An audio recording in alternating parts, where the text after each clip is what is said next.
Bonjour tout le monde et bienvenue sur le Jeune Musical. Aujourd'hui, on va parler de littérature et de romance. On va aussi parler de Jane Austen et de ses réécritures.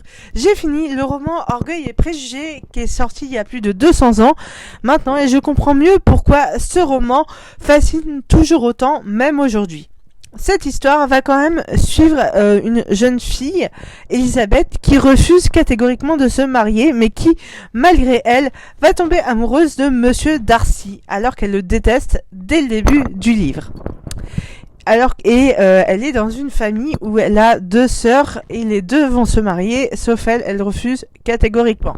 Outre le fait que ce soit quand même le premier Enemies to Lovers de la littérature, j'ai aussi envie, et vraiment je trouve ça génial parce que c'est le premier livre qui est sorti il y a plus de 200 ans avec ce genre de schéma narratif et vraiment je trouve ça trop cool.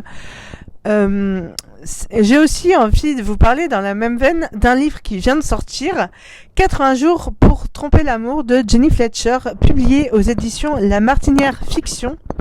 Jenny Fletcher, donc, qui est une Anglaise et qui a clairement été très inspirée par Orgueil et Préjugés, puisque dans son livre 80 jours pour tromper l'amour, il y a un mariage arrangé, il y a deux personnages une fille et un garçon qui doivent se marier, qui se connaissent depuis longtemps mais qui ne s'aiment pas du tout et qui vont tout faire pour trouver une solution pour annuler le mariage. Mais bien sûr, c'est plus compliqué que ça, etc.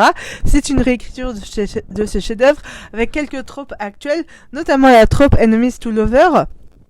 Certes, mais on reconnaît bien là l'inspiration de Jane Austen.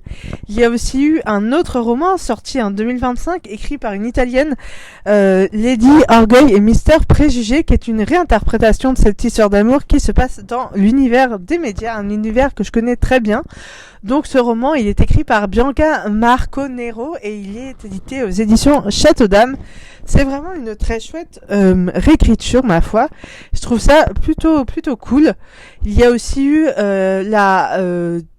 la duologie, pour l'instant c'est une duologie, mais il y a un tome 3 qui devrait sortir bientôt, The Austen Academy, pareil, qui reprend un peu les classiques, qui reprend les tropes de Jane Austen, qui reprend un peu son histoire, et vraiment je trouve ça fou de se dire qu'une femme qui a écrit des histoires à une époque où les femmes ne devaient pas écrire, avait son petit caractère, était rebelle, elle a quand même écrit un chef-d'œuvre qui est encore étudié aujourd'hui, et vraiment je trouve ça fou.